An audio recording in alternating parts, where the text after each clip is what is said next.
దిగువ సభలో ప్రధానమంత్రి నరేంద్ర మోదీ మాట్లాడుతున్నారు. ప్రత్యక్ష ప్రసారం ద్వారా చూద్దాం. आदरणीय राष्ट्रपति जी ने हमारे सामने प्रस्तुत किया है। मैं उनके प्रति आदरपूर्वक धन्यवाद व्यक्त करता हूं और धन्यवाद करने के लिए मैं खड़ा हूं। सदन की इस महत्वपूर्ण चर्चा में कई आदरणीय सदस्यों ने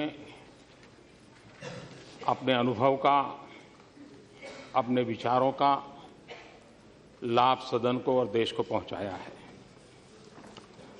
आदरणीय श्री मल्लिकार्जुन जी,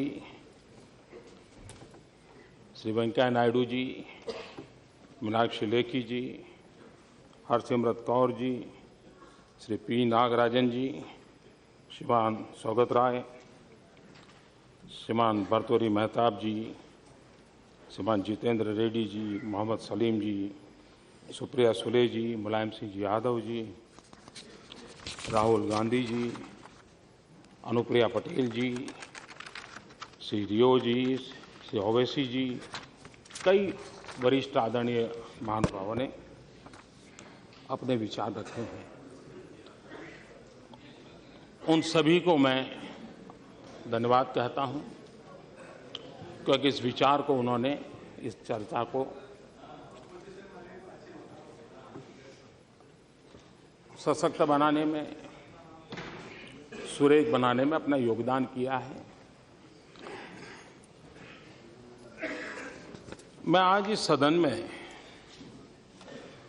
हम सभी सांसदों की तरफ से स्पीकर महोदय का भी धन्यवाद करना चाहता हूं, क्योंकि राष्ट्रपति जी के भाषण में संसद की कार्यवाही किस रूप में चलनी चाहिए, कैसा होना चाहिए, उसकी अपेक्षाएं व्यक्त की गई है। और ये अच्छी बात है कि हमने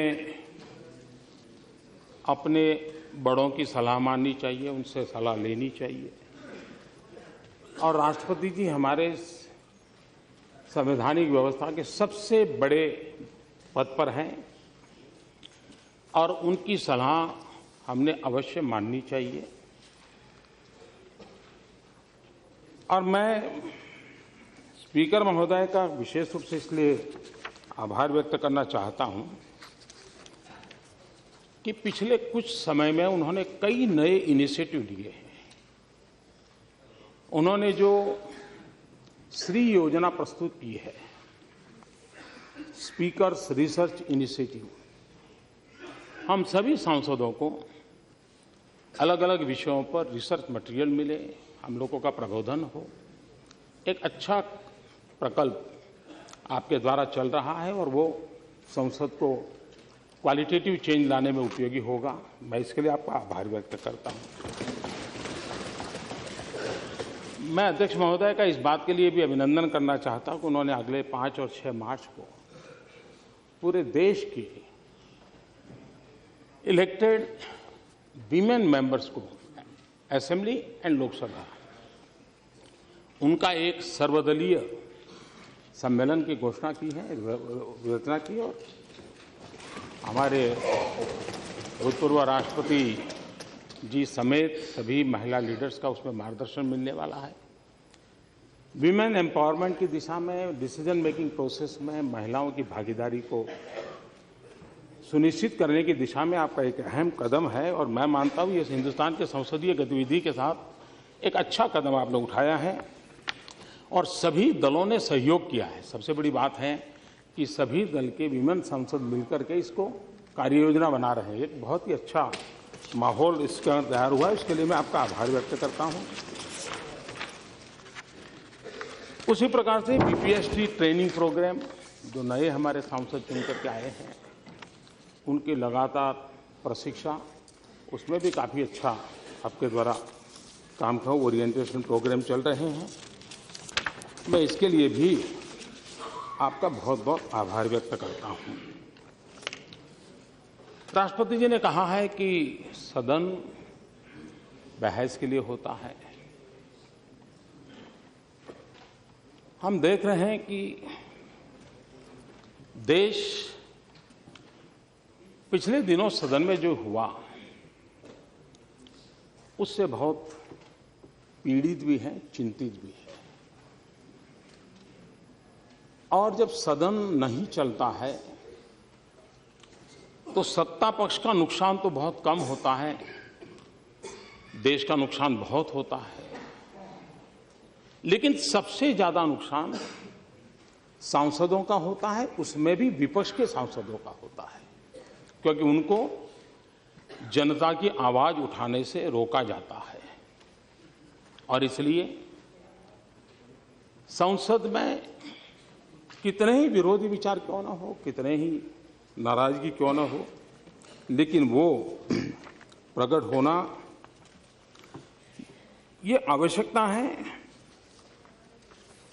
सदन एक ऐसा फोरम है जहां तर्क रखे जाते हैं, जहां तीखे जवाब दिए जाते हैं। एक ऐसा फोरम है जहां सरकार पर सवाल किए जाते हैं। एक ऐसा फोरम है जहां सरकार को अपना बचाव करना होता है, अपने पक्ष में सफाई देनी होती है। बहस के दौरान किसी को बख्शा नहीं जाता और उसकी उम्मीद भी नहीं की जानी चाहिए। लेकिन बहस के दौरान अगर सदन की गरिमा और मर्यादा बनी रहे तो हम अपनी बात और मजबूती से रख पाएंगे और साथ ही साख भी बना पाएंगे। ये उपदेश नरेंद्र मोदी का नहीं है, ये भारत के भूतपूर्व प्रधानमंत्री श्रीमान राजीव गांधी का है।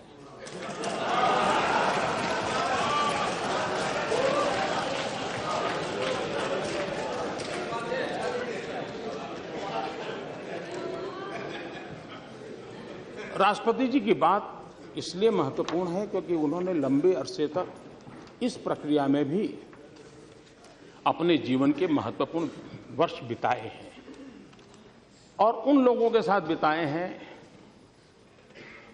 कि जिनसे ज्यादा अपेक्षा बहुत स्वाभाविक है। मैं एक और बात कहना चाहता हूं। मैं इस सदन में मौजूद सभी दलों को अहम बिल पास कराने में मदद का न्योता देता हूं। और जब मैं इस सदन कहता हूं मतलब दोनों सदन। ये बिल लोगों के लिए है। ये बिल इसलिए जरूरी है ताकि सिस्टम से दलालों को खत्म किया जा सके। ये बिल इसलिए है ताकि जमीनी स्तर पर जिम्मेदारियां बांटी जा सके। ये बिल इसलिए है ताकि प्रशासन को जवाबदेह बनाया जा सके। ये बिल इसलिए है ताकि योजनाओं में आम जनता की भूमिका बढ़ाई जा सके, सामाजिक न्याय में, विकास में उनकी भागीदारी बढ़ाई जा सके। ये बिल इस लोकतंत्र की बुनियाद को मदद करने के लिए है। ये भी नरेंद्र मोदी नहीं कह रहा, ये भी हमारे भूतपूर्व प्रधानमंत्री श्रीमान राजीव गांधी ने कहा है और हमने बड़ों की बात माननी चाहिए।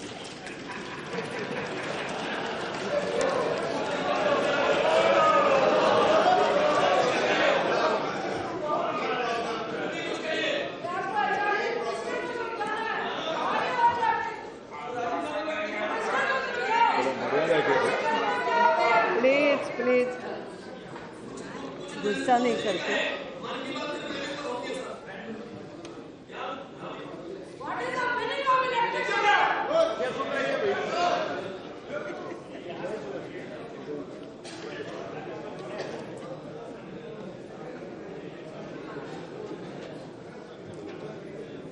सदन को रोकने के संबंध में कुछ बातों की चर्चा जरूरी लगती है।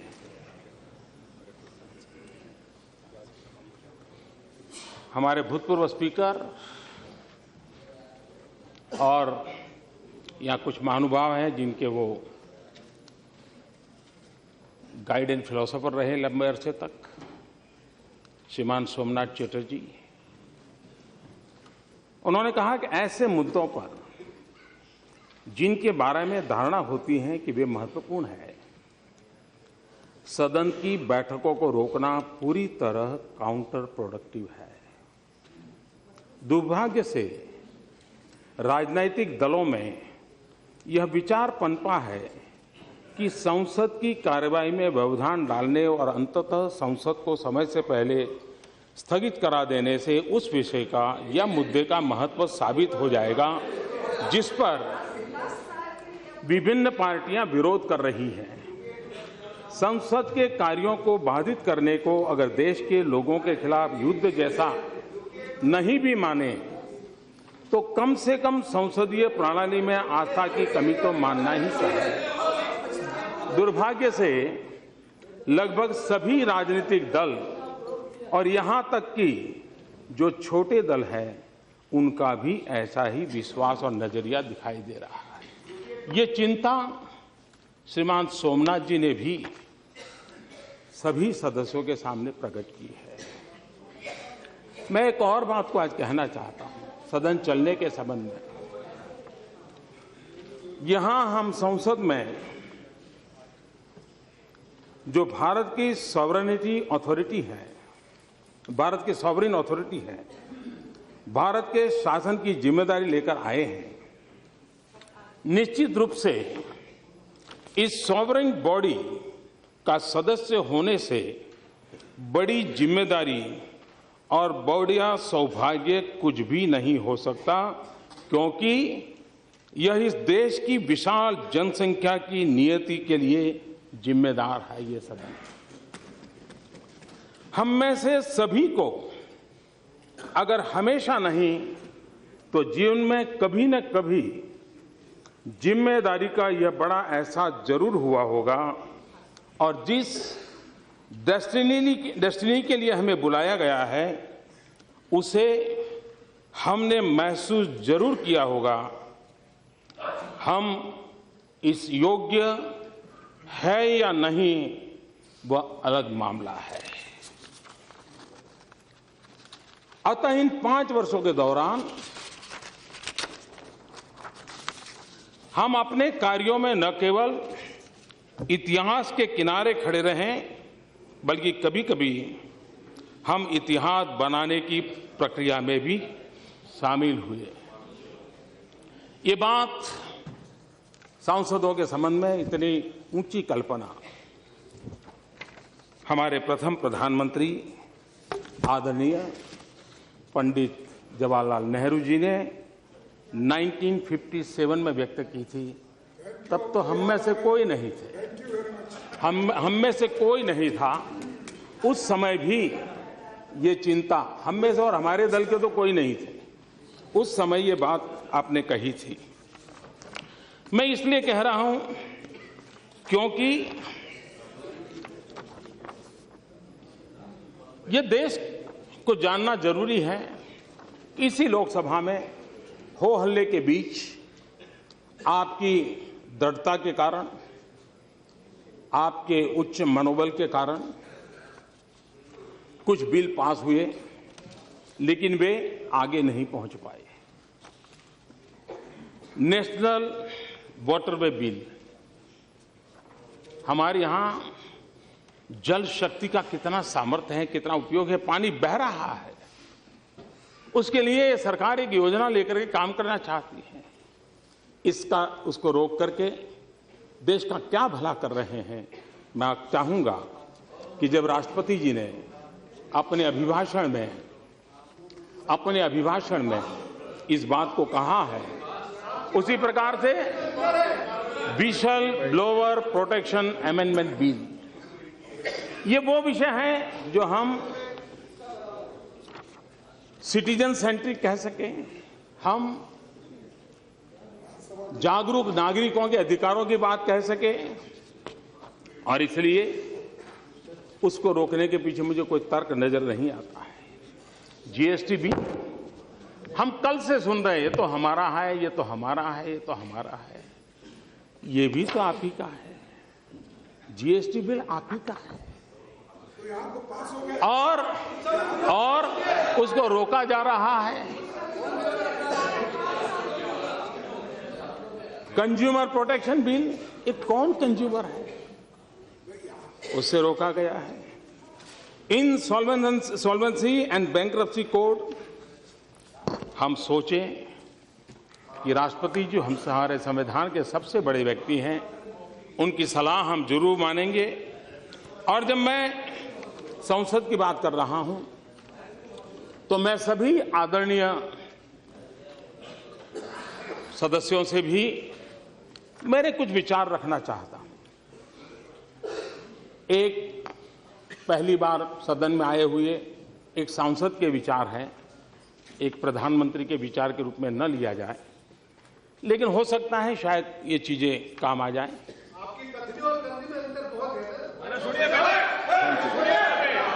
Thank you, thanks. मुझे बहुत प्रमाण पत्र 14 साल से मिल रहे, एक और सही।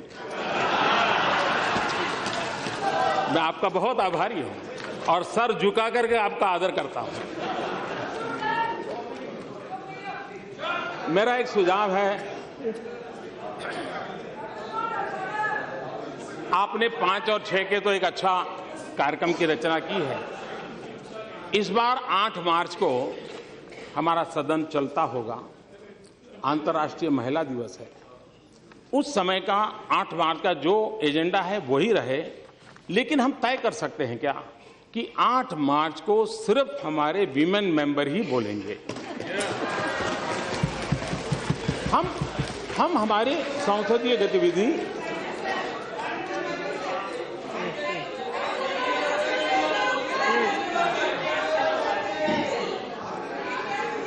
उसी प्रकार से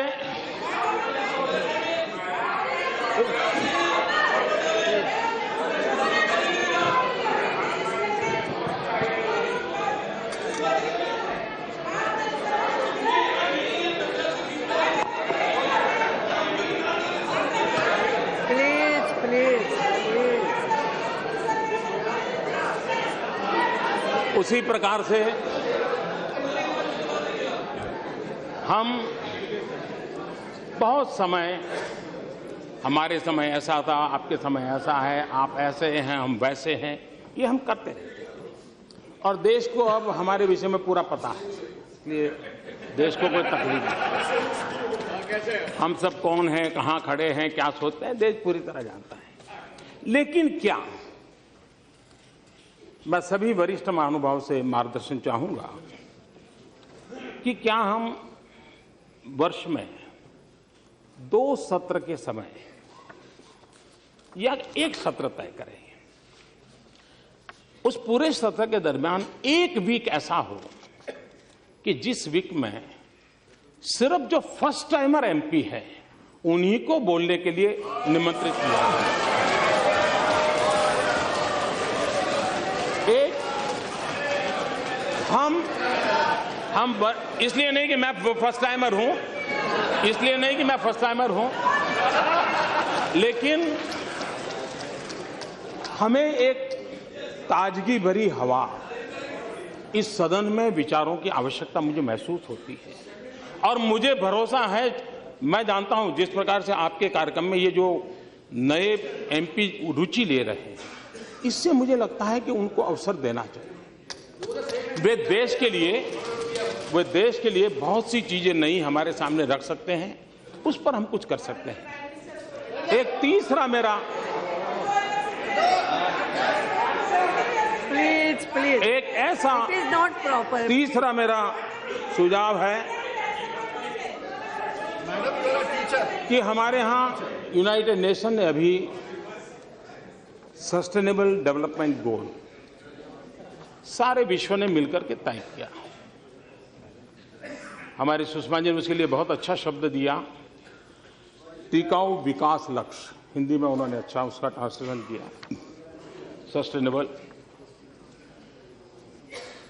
ये तय होता है, सरकारें जाती हैं, अपना व्यू रखती हैं।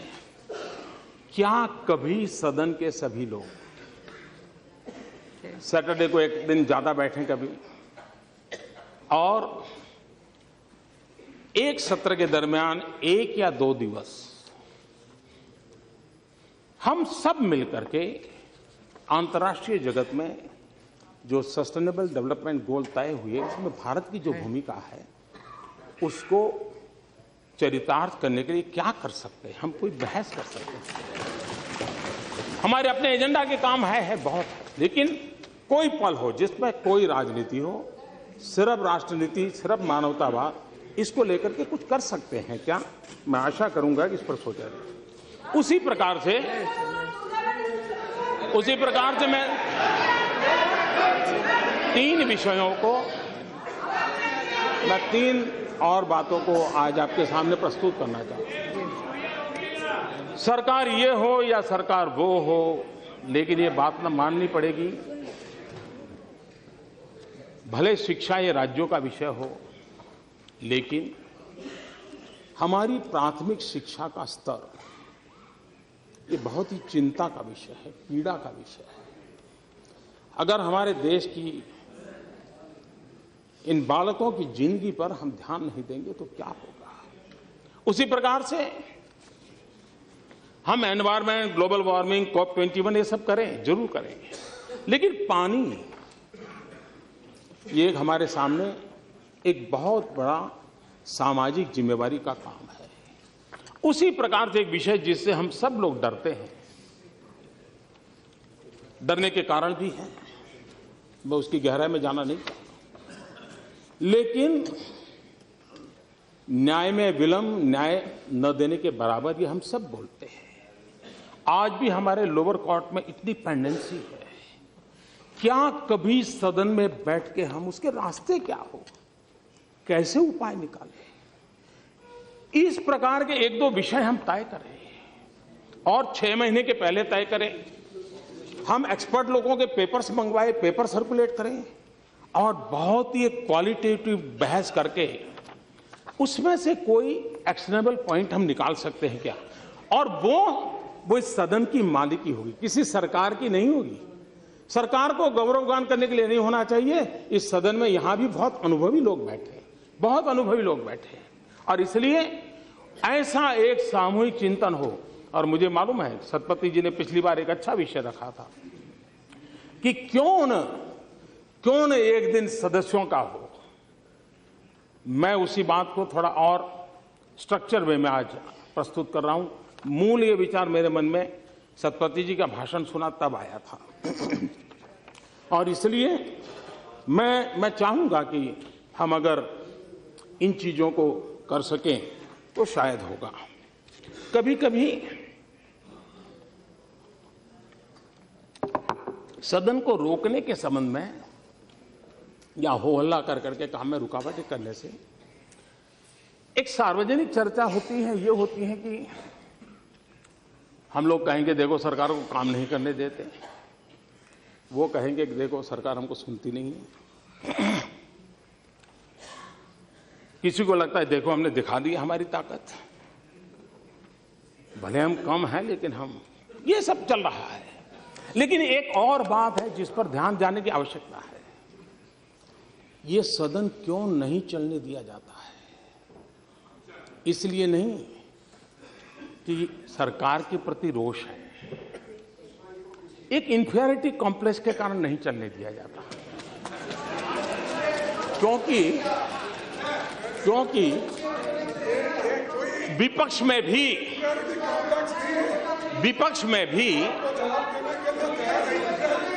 में भी ऐसे होनहार सांसद है, ऐसे तेजस्वी सांसद है, और मैं मानता हूं उनको सुनना, उनके विचार अपने आप में एक बहुत बड़ी एसेट है।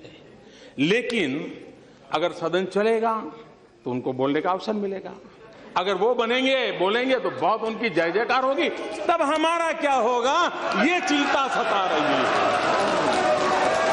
ये इंफीरियरिटी है कि विपक्ष के सामर्थ्यवान सांसद न बोल पाए, विपक्ष के सामर्थ्यवान सांसदों की प्रतिभा का परिचय देश को न हो।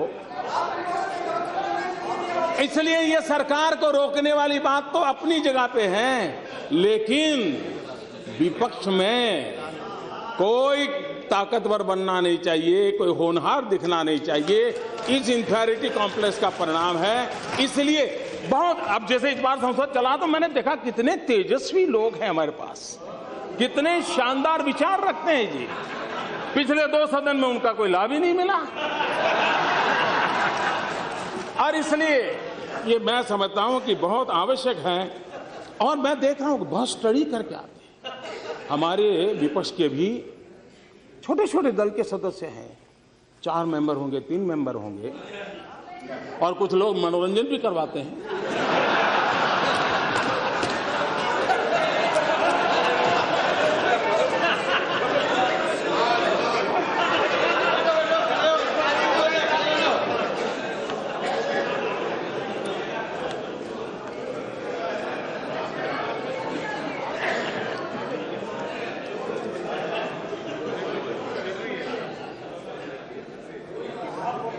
मेरे मन में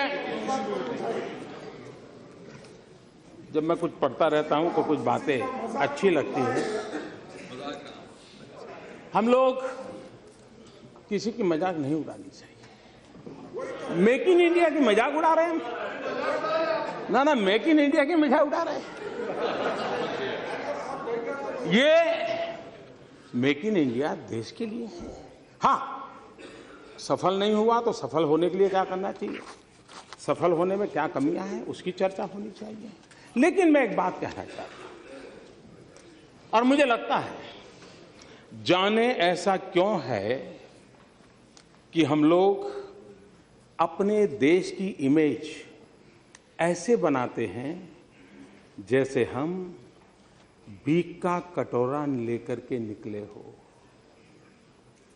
और जब हम खुद ऐसा कहते हैं तो दूसरे लोग यही बात और ज्यादा चिक करके कहते हैं और ज्यादा मजबूती से कहते हैं। ये मैं नहीं कह रहा हूं, श्रीमती इंदिरा गांधी कह रही। ये 1974 में इंद्रप्रस्थ कॉलेज में आपने, इंदिरा जी ने ये भाषण किया था। और इसलिए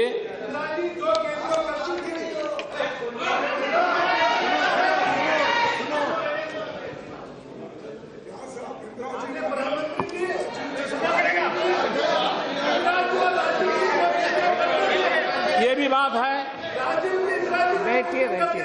कि हम कोई भी नई योजना लाए, नई तरीके से लाएं, तो कुछ लोगों को उम्र तो बढ़ती है लेकिन समझ नहीं बढ़ती है, तो समझने में बड़ी देर लग जाती है।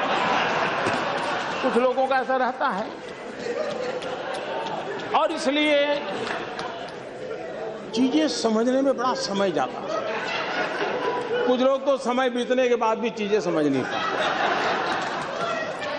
और इसलिए अच्छा लगता है विरोध करें, तो वो विरोध करना अपना तरीका ढूंढते रहते हैं।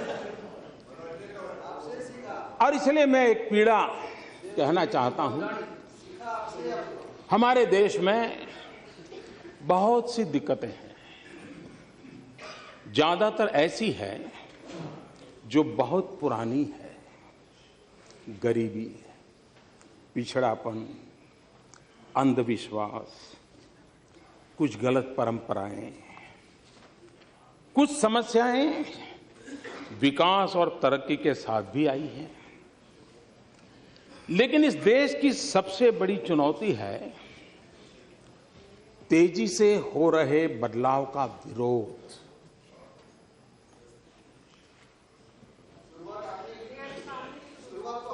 ये विरोध पढ़े लिखा तबका भी बहुत मुखर तरीके से करता है। जैसे ही कोई खास काम आगे बढ़ता है, 100 कारण बताए जाने लगते हैं कि ये काम क्यों नहीं करना चाहिए। मुझे लगता है कि एक मजबूत और ऊंची दीवार ने हम सबको चारों तरफ से घेर के रखा है। कितनी सटीक बात है। ये 1968 में इंदिरा गांधी ने कही थी।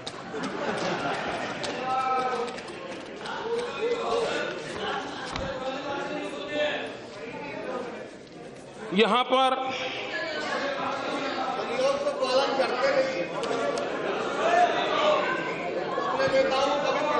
यहां पर कोई भी बात आई तो ये कहा जाता है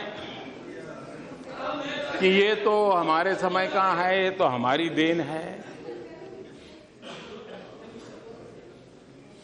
कुछ बातें ऐसी हैं जो आप ही की तो देन है। अब हमने एक अभियान चलाया स्कूलों में टॉयलेट बनाने का। अब आपकी बात सही है कि मोदी जी, अगर हमने हमारे कार्यकाल में सभी स्कूलों में टॉयलेट बना दिए होते तो तुम क्या करते? ये तो हमने नहीं बनाए, इसलिए तुमने 4 लाख बनाए। ये आप ही की तो देन है।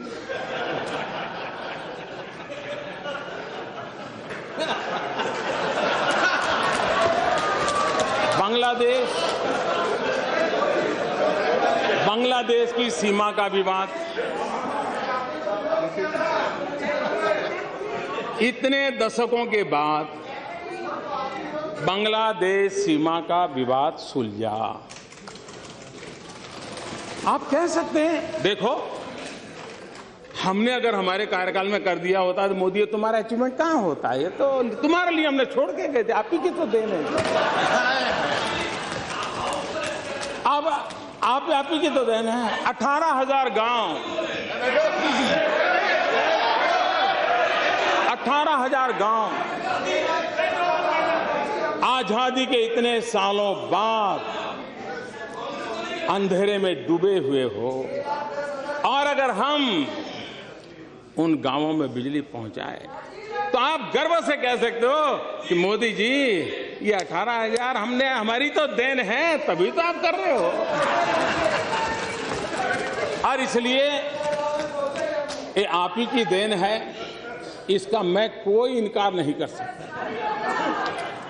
60 साल के आपके ही कारोबार का ये परिणाम है, इसका कोई इनकार नहीं कर सकता है। और इसलिए कभी कभी बड़े गर्व के साथ मनरेगा की चर्चा होती है, मनरेगा की चर्चा होती है। ज्ञान देने की जरूरत नहीं है। मैं जरा कहना चाहता हूं, इसका इतिहास 50 साल पुराना है, लेकिन उसके पहले भी राजे रजवाड़ों के जमाने में भी ऐसी कुछ न कुछ बातें चलती थी। आप देखिए 1972 महाराष्ट्र की रोजगार गारंटी योजना 1972 में आई। 1980 में national rural employment programme NREP, ये 1980 में उसका रिकार्डिनेशन हुआ। 1983 में rural landless employment guarantee programme RLEGP, ग्रामीण भूमिहीन रोजगार गारंटी कार्यक्रम आया। ये सब इनकारनेशन होते गए, योजनाओं का पुनर्जन्म होता गया। उसके बाद 1989 में जवाहर रोजगार योजना JRY, ये मनरेगा का पिछले जन्म का नाम है। देखिए मैं हैरान हूं, बाद में जवाहरलाल जी का नाम निकाल दिया गया और किसी और ने नहीं निकाला, उसी दल ने निकाला जो हमें कोसते रहते हैं। उसके बाद 1993 एम्प्लॉयमेंट एश्योरेंस स्कीम EAS, सुनिश्चित रोजगार योजना, ये आया। उसके बाद वाजपेयी जी की सरकार आई, तो उस समय इन सभी योजनाओं में से जो भी अच्छा था ले लेकर के संपूर्ण ग्रामीण रोजगार योजना SGRY ये शुरू हुआ। 2004 में फिर उसमें इनकारनेशन हुआ। National food for work programme, काम के बदले अनाज का राष्ट्रीय कार्यक्रम आया। और उसके बाद इसने नया रूप 2006 में लिया मनरेगा। और इसलिए पहले नरेगा और फिर कुछ एक नया ज्ञान हुआ तो फिर वो मनरेगा हुआ। तो ये गरीबों की भलाई के लिए कुछ न कुछ योजनाएं लगातार चलती रही है। ये बात सही है कि आप बड़े सीना तान करके कह सकते हो कि मोदी जी चुनाव में भाषण करना अलग चीज है, तुम कहते हो गरीबी हटाओगे, लेकिन तुम्हें मालूम नहीं हम कौन है। अरे हमने गरीबी की जड़ें इतनी जमा दी हैं, इतनी जमा दी हैं। मोदी तुम उखड़ जाओगे लेकिन इसे उखाड़ नहीं पाओगे। ये बात सही है कि मुझे यहां आने के बाद पता चला कि इतनी जड़ें जमाई हैं आपने, इतनी जड़ें जमाई हैं आपने।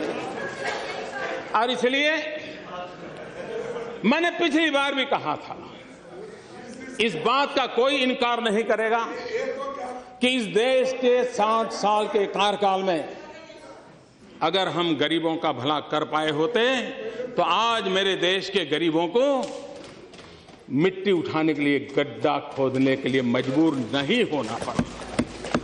ये हमारा सफलता का स्मारक नहीं है, ये हम सबको स्वीकार करना होगा। और इसलिए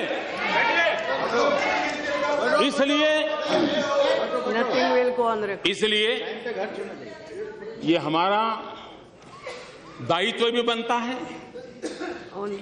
कि ये जो क्रमिक विकास चला है इस योजना का, उसको और अच्छी बनाए और उस जिम्मेवारी को निभाने का हम प्रयास कर रहे हैं। लेकिन ये बात स्वीकार करनी होगी कि हम उस हालत पर देश को लाए हैं, इवन स्किल लेवल को भी अनस्किल होने में मजा आने लगा है। और इसलिए मैं जब कहता हूं कि हमारी विफलताओं का स्मारक है, इसका मतलब यही है कि गरीबी न होती तो इस नरेगा या मनरेगा की जरूरत नहीं होती।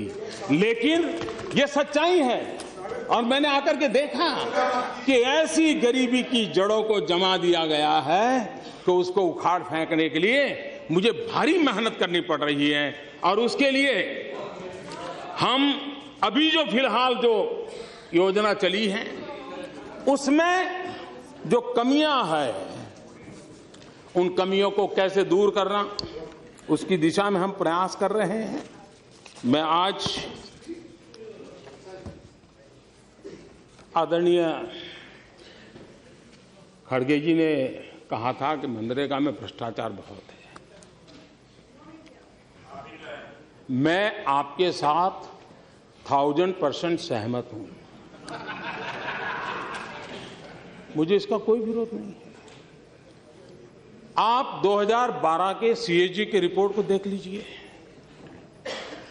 क्या ऑब्जर्वेशन किए हैं, कैसे भ्रष्टाचार ने इसके साथ जड़ें जमा दी हैं, कैसे गरीबों के नाम पर रुपये लूटे जा रहे हैं, इसकी उसमें चर्चा है। 2012 के सीएजी रिपोर्ट में चर्चा है।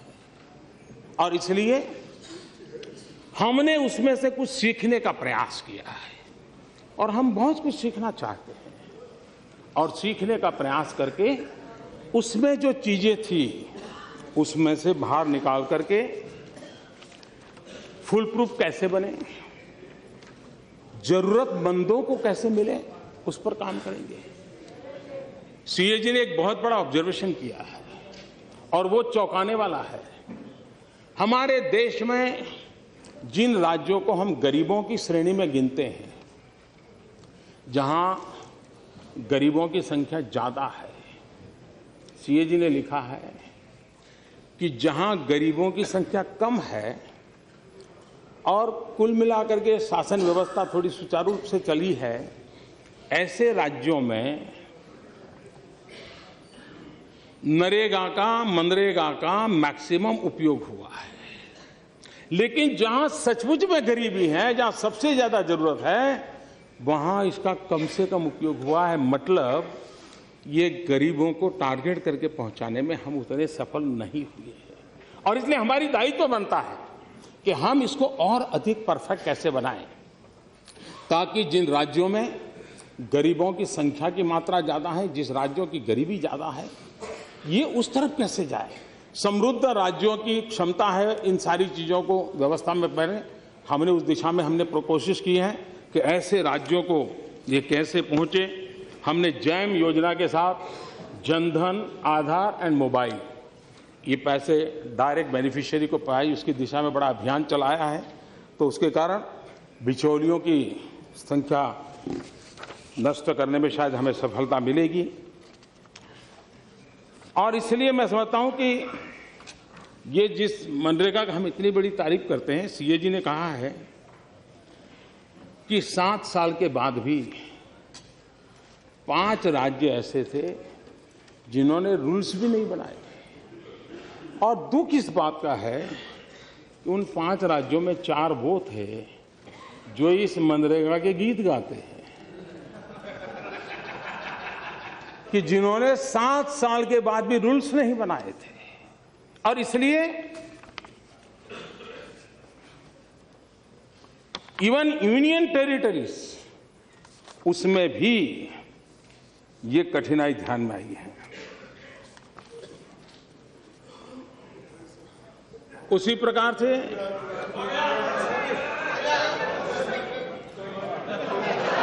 8 राज्यों में 4 ब्लॉक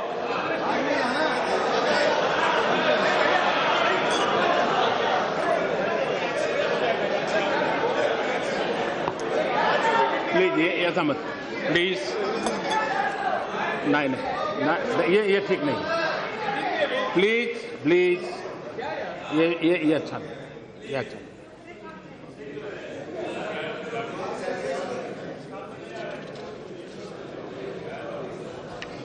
इतना ही नहीं, 100 दिन का हमारा लक्ष्य हम कभी भी पूरा नहीं कर पाए।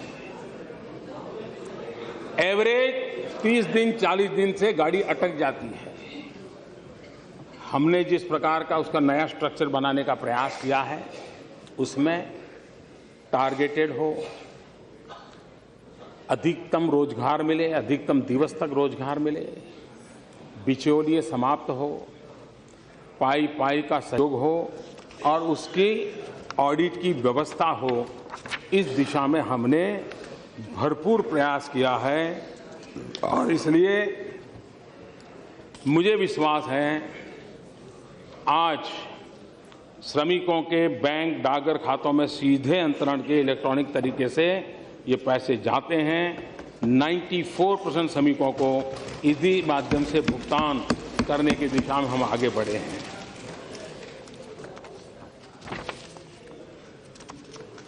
दूसरी तरफ कभी न कभी ये सदन सिर्फ इस ईर्ष्या भाव से काम करने के लिए नहीं है कि मेरे से तेरी सफेद ज्यादा, सर्फ ज्यादा सफेद क्यों है। ये ईर्ष्या भाव के लिए नहीं है। मैं मानता हूं जो आलोचना हो रही है हमारी, माननीय अध्यक्षा जी, आलोचना इस बात के लिए नहीं हो रही है कि हमने कुछ गलत किया है। चिंता इस बात की है कि तुम हमसे अच्छा क्यों कर रहे हो, कैसे कर रहे हो, ये चिंता का विषय सता रहा है और इसलिए परेशानी हो रही है। जो 60 साल में नहीं कर पाए वो आप कैसे कर लेते हो, ये चिंता का विषय है। और योजनाएं कैसी होती है, लंबे अरसे तक कैसा लाभ करती है। इस देश के इंटेलेक्चुअल क्लास को भी मैं निमंत्रित करता हूं कि 2 योजनाओं का एक कंपैरेटिव स्टडी करने की जरूरत है। एक अटल जी के समय शुरू हुई प्रधानमंत्री ग्रामीण सड़क योजना, और दूसरी ये हमारी मनरेगा। आप एनालिसिस देखोगे, प्रधानमंत्री ग्राम सड़क योजना का उन राज्यों को सबसे ज्यादा लाभ मिला है जो कुल मिलाकर के गरीबी की श्रेणी में आते हैं। रोड बनता है तो रोजगार भी आता है, रोड बनता है तो सुविधा भी आती है, और उसके कारण एजुकेशन में, हेल्थ में, व्यापार में भी एक बदलाव आया है। प्रधानमंत्री ग्राम सड़क योजना में भी भारत सरकार के पैसे गए, मनरेगा में भी गए, लेकिन एसेट क्रिएशन हुआ। और इसलिए उसमें से सीख करके हम मनरेगा को भी एसेट क्रिएशन के पर बल दे रहे हैं, उसमें भी पानी पर सबसे ज्यादा हम बल दे रहे हैं और उसका परिणाम मिलेगा ऐसा मैं मानता हूं और हम कोशिश कर रहे हैं। हमारे मल्लिकार्जुन जी ने फूड सिक्योरिटी बिल को लेकर के, एक्ट को लेकर के, और मैंने देखा है कि गुजरात की बात आए तो बड़ा ही मजा आ जाता है, बड़ा आनंद आ जाता है, और फिर कहने को और कुछ होता नहीं तो घूम फिर करके। तो ये आपकी बैंकरप्सी है, मैं जानता हूं कि आपके पास और कुछ है नहीं, लेकिन मैं बताना चाहता हूं जी, जिस राष्ट्रीय खाद्य सुरक्षा कानून के आप इतने गीत गाते हैं और हमें बार बार सुनाते हैं कि हम लाए, हम 2014 मई में आए।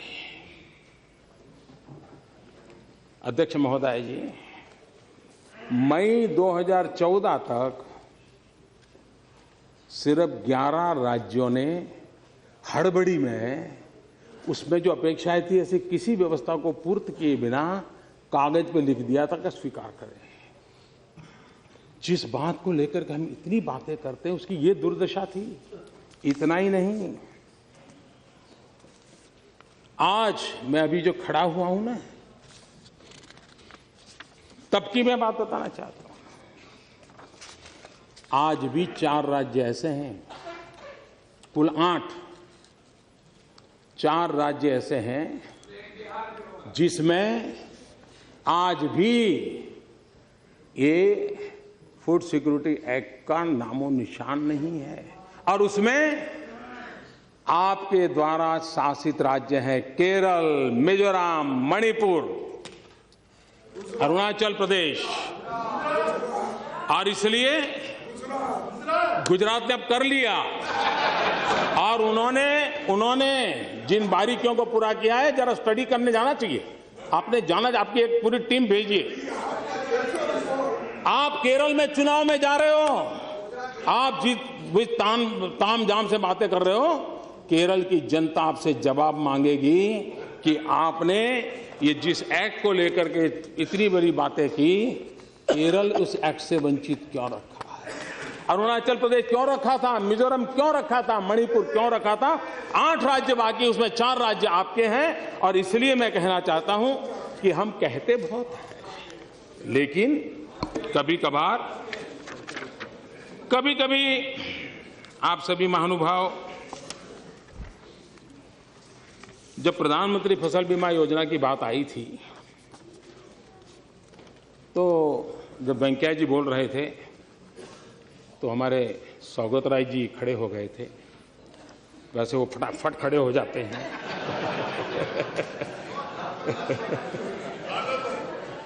और जब वो खड़े हो जाते हैं तो उनके दल वाले भी देखते क्या करेंगे, बता रही सौगत राय जी ने कहा कि भाई ये किसान फसल बीमा योजना है, प्रधानमंत्री फसल बीमा योजना, ये तो सिर्फ 45 डिस्ट्रिक्ट के लिए है। तो एक जानकारी के लिए मैं कहना चाहता हूं सौगत राय, ये 1 अप्रैल से देश के सभी गांव, सभी किसानों के लिए लागू होगा। लेकिन इस योजना की एक और ब्यूटी है जिसकी तरफ में आपका, और जो 45 जिलों में पायलट प्रोजेक्ट के रूप में हमने ली है। अब ये पायलट प्रोजेक्ट इसलिए है क्योंकि इसमें सफलता मिले ना मिले, लोगों को पसंद आए ना, 50 विषय होते हैं।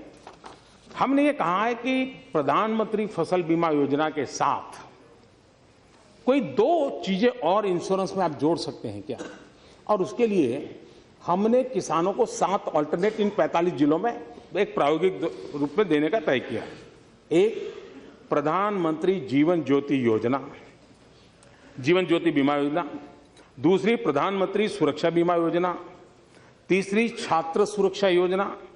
चौथी, घर अग्नि दुर्घटना बीमा योजना।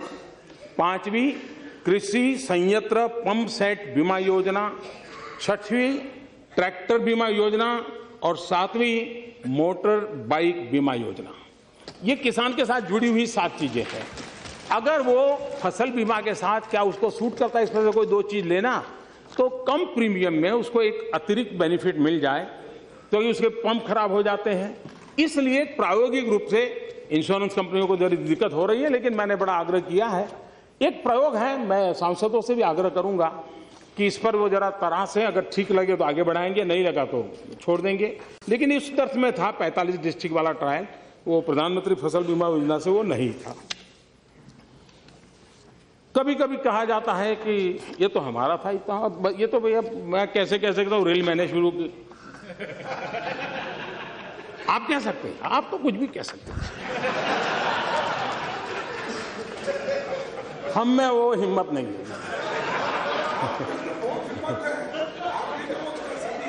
और इसलिए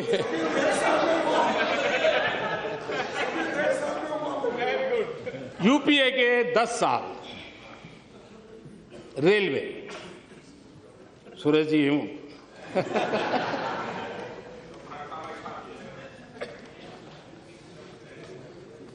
औसत सालाना खर्च रेलवे के डेवलपमेंट के लिए 9,291 करोड़ रुपीस। हमारे इस 2 साल में 32,587 crore rupees.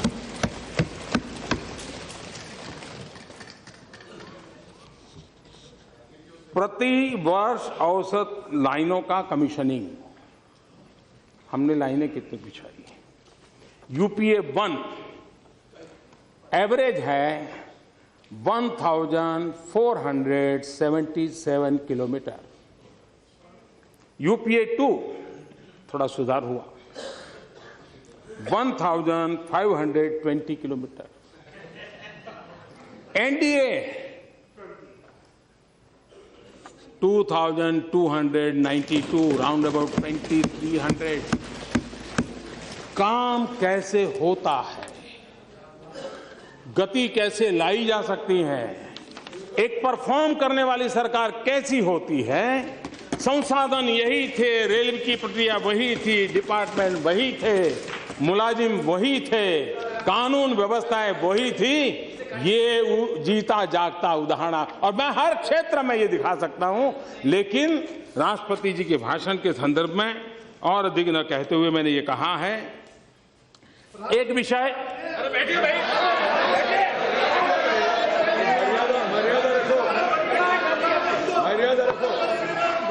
Madam Speaker, you have to name him. What is this? Nothing will go on record. बुरिया जी का Yes, please. बुरिया जी मत बोलिए ज्यादा, मैं भी यहाँ बैठी हूँ आपके क्षेत्र की।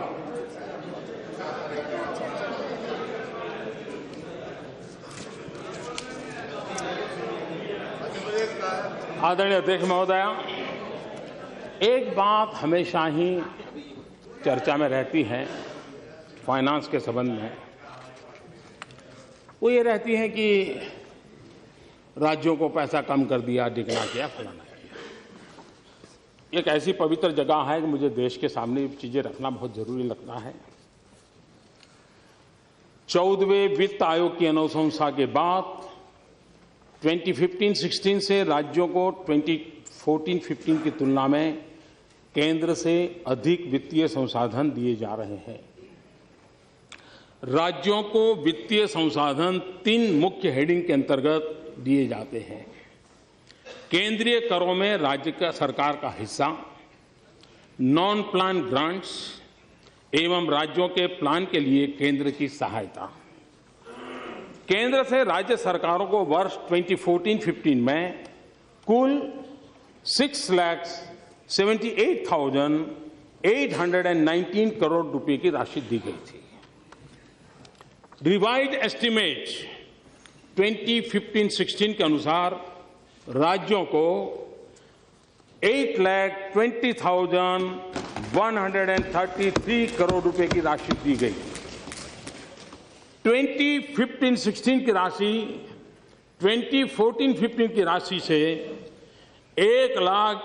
41,314 करोड़ रुपए 1,41,314 करोड़ रुपए ज्यादा है। इन तीनों हेडिंग के अंतर्गत मिल रही राशि पिछले वर्ष की तुलना में 20.8% ज्यादा है।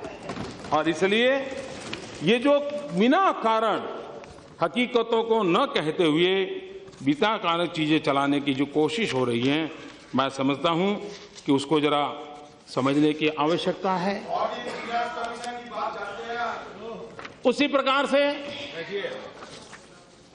हमारा देश लोकतंत्र से विश्वास करने वाला देश रहा है, लोकतंत्र के लिए प्रतिबद्ध देश रहा है।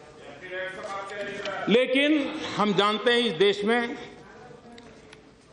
सार्वजनिक जीवन में हम सब लोग आंसरेबल हैं। कोई भी व्यक्ति हमें सवाल पूछ सकता है, पूछने का उसका हक है। लेकिन कुछ है जो जवाबदेह नहीं है, न ही कोई उनको पूछने की हिम्मत करता है, न ही उनको कुछ कहने की किसी की ताकत है। और जो करने जाते उनका क्या हाल होता है वो मैंने देख चुका हूं। लेकिन मैं घटना का सिर्फ जिक्र करना चाहता हूं, अर्थ आप लोग लगाइए।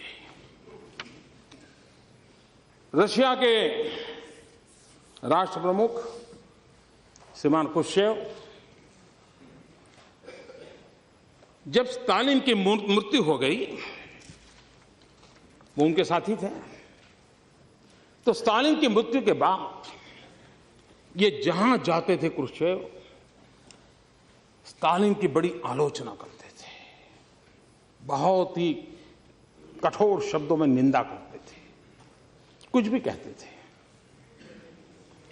और ये हर जगह पे वो करते थे। तो एक बार एक सभागृह में क्रुश्चेव अपनी बात बता रहे थे और स्टालिन को उन्होंने जम करके अपना ही पूर्व के नेता को उनकी मृत्यु के बाद बहुत कोसा। एक नौजवान खड़ा हो गया पीछे से, उसने कहा मिस्टर क्रुश्चेव मैं आपसे सवाल पूछना चाहता हूं।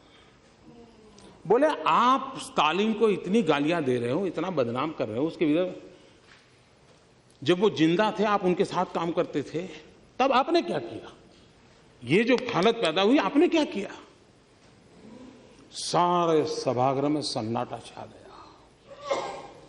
जब सभागृह में सन्नाटा छा गया और कुछ पल के बाद क्रुश्चेव ने कहा जिसने सवाल खड़ा किया है वो जरा खड़े हो जाओ। वो खड़े हो गए। उन्होंने कहा तुम्हें जवाब मिल गया?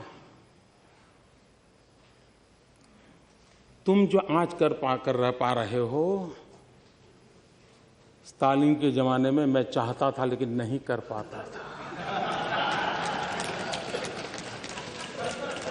और इसलिए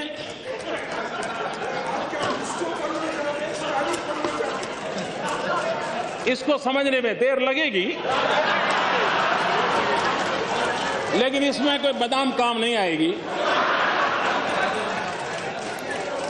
आपको तो शायद थोड़ा समझ आ जाएगा, औरों के लिए मैं नहीं कह सकता। हमारे यहां कभी कभी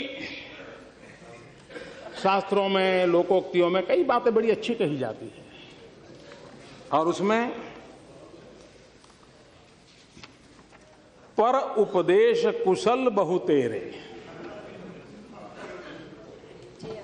जे आचर ही ते नर न घनेरे।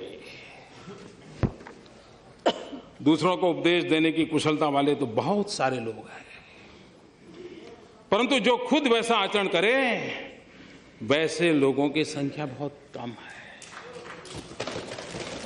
मैं लगातार आप सबके द्वारा उपदेश सुनता रहा हूं, सलाह सुनता रहा हूं, आलोचना झेलता रहा हूं, आलोचना से ज्यादा आरोप सह रहा हूं। ये सब चल रहा है और मुझे क्या हुआ है कि 14 साल के काम काफी कुछ मैं इससे जीना सीख चुका हूं। इससे जीना सीख चुका हूं। लेकिन ये देश उस बात को कभी नहीं भुला सकता है। अध्यक्ष महोदय, 27 सितंबर 2013 हमारे देश के सम्मानीय प्रधानमंत्री डॉक्टर मनमोहन सिंह जी अमेरिका में थे। अमेरिका के राष्ट्रपति के साथ उनका बायलैटरल टॉक होना था। देश के सम्मानीय नेता थे। हिंदुस्तान की कैबिनेट, जिसमें फारूक अब्दुल्ला साहब बैठते थे, एंटनी साहब बैठते थे, शरद पवार साहब बैठते थे, इस देश के गणमान्य वरिष्ठ अनुभवी नेता बैठते थे। उस कैबिनेट ने जो निर्णय किया, उस निर्णय को 27 सितंबर 2013 पत्रकार परिषद में फाड़ दिया गया था। ऑर्डिनेंस को फाड़ दिया गया था। अपनों से बड़ों का मान, सम्मान, आदर, मैं बहुत आदरणीय अध्यक्ष महोदया, मुलायम सिंह और हम दो छोर पे खड़े नेता हैं। मेरी एक बात को वो नहीं स्वीकार सकते, मैं उनकी एक बात को नहीं स्वीकार सकता, एक्सेप्ट लोहिया जी के विचार को, कि मैं ऐसी जगह पे पैदा हूं, मुझे लोहिया जी पसंद आना बहुत स्वाभाविक था। लेकिन मुलायम सिंह जी ने जनता को वादे करते हुए अपना एक पर्चा निकाला हुआ था कि हम बिहार के, उत्तर प्रदेश के लिए ये करेंगे, ये करेंगे। मुलायम सिंह जी हमें पसंद हो या न हो, लेकिन बहुत बड़े वरिष्ठ नेता हैं। सार्वजनिक सभा में मुलायम सिंह जी के विचारों को फाड़ दिया जाए। और फिर मुझे बार बार याद आता है, पर उपदेश कुशल बहु तेरे, जे आचार हितेंद्र न घनेरे। आदरणीय अध्यक्ष महोदय जी, देश लोकतंत्र में आगे बढ़ने के लिए जितना हमारे सामने एक आवश्यकता मुझे लगती है, मैं अभी जो बात करने जा रहा हूं शायद हम सबको पसंद आएगी। मैं छोटा था तो मैं जिस गांव में बड़ा हुआ, हमारे यहाँ एक एमएलए थे, वो कभी हारते ही नहीं थे, हम हमेशा जीतते थे। लेकिन वो जाते थे ट्रेन में तो हम भी कोशिश करते उनको चाय पिलाएं, क्योंकि वरना कोई मुसीबत आ जाए फिर रेलवे में, तो हम उनको संभालते थे। तो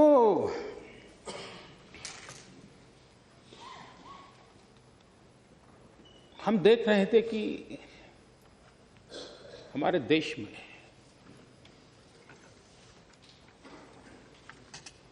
उनसे कभी मैंने एक बार शब्द सुना, एलएक्यू। अब हमें एलएक्यू क्या होता है समझ नहीं था, लेकिन जब आगे दिन बीतते गए तो पता चला वो एलएक्यू वाला वो था। मैं देख रहा था कोई एलएक्यू आ जाए तो पूरी गवर्नमेंट मशीनरी कांप जाती थी, नीचे से ऊपर तक अफसर परेशान रहते, क्योंकि असेंबली में या संसद में सवाल आ गया। एक घबराहट का माहौल था। सदन में भी कभी किसी सब्जेक्ट की डिबेट होती थी तो अफसरों को चिंता रहती थी, पता नहीं क्या होगा। हमारे लोकतंत्र में और संसदीय कार्रवाई को हम कहां ले गए कि आज न हमारे सांसदों के सवालों से प्रशासन के किसी भी अफसर को पसीना आता हो, चिंता नहीं होती। हमने हमारी इस कार्यवाही को कहां ले गए कि हमारे अफसरों को कोई डर नहीं रहा है।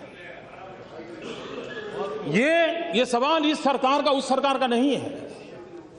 काल क्रम से ये डिटोरिएशन हुआ है। जब संसद के अंदर भले ही प्रतिपक्ष का एक ही अकेला संसद क्यों न हो, उसके दल का और कोई भी सदस्य न हो, लेकिन सरकारी मुलाजिमों के लिए, गवर्नमेंट मशीनरी के लिए वो प्रधानमंत्री से कम नहीं हो सकता है।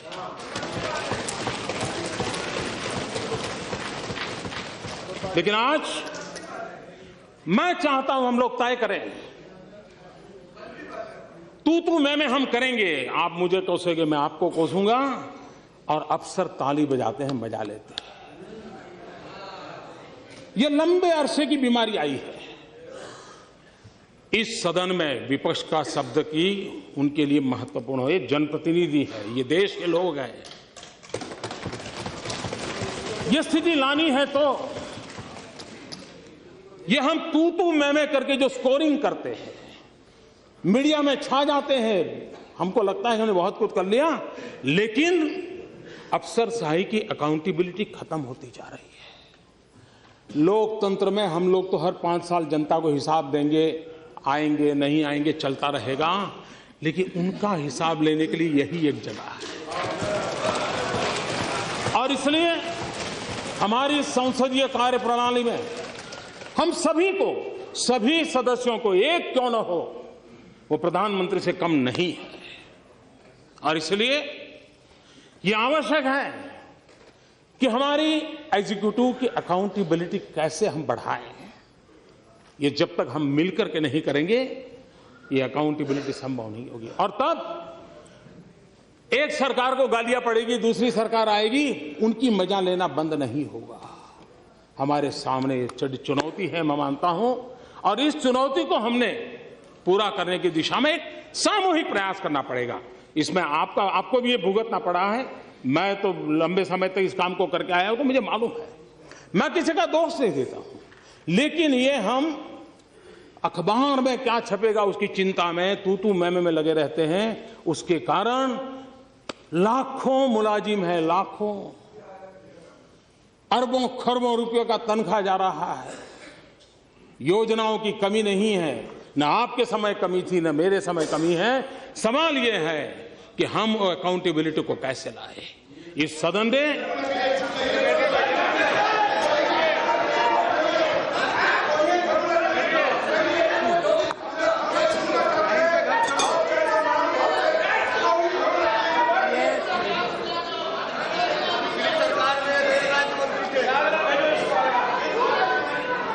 एक और बात है,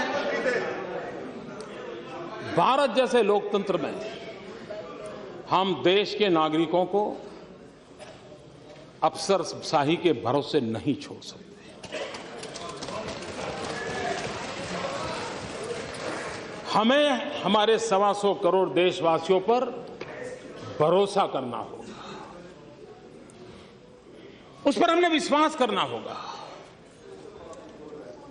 और एक बार अगर हम 125 करोड़ देशवासियों पर विश्वास करके चलेंगे, मुझे विश्वास है कि ये देश का नागरिक हमसे कोई बहुत नहीं मांग रहा है, वो हमारे साथ चलने के लिए तैयार है। हमने उस दिशा में कुछ प्रयास किए, वो बहुत बड़े हैं ऐसा मेरा दावा नहीं है, लेकिन उस दिशा में जाना है। हमने छोटे मुलाजिमों के लिए इंटरव्यू क्यों बंद किया? इसलिए कि हमें उस नागरिक पे भरोसा करना सीखना है। हमने नागरिकों को, बेचारों को, जेरोक्स के जमाने में भी गैजेटेड ऑफिसर के पास सिग्नेचर लेने जाना, और कभी एमपी एमएलए के घर के पास कतार लगा के खड़ा रहना पड़ता था, और एमपी एमएलए उसका चेहरा भी नहीं देखता था। एक छोटा सा लड़का होता था, सब पे मार मार करके दे रहा था।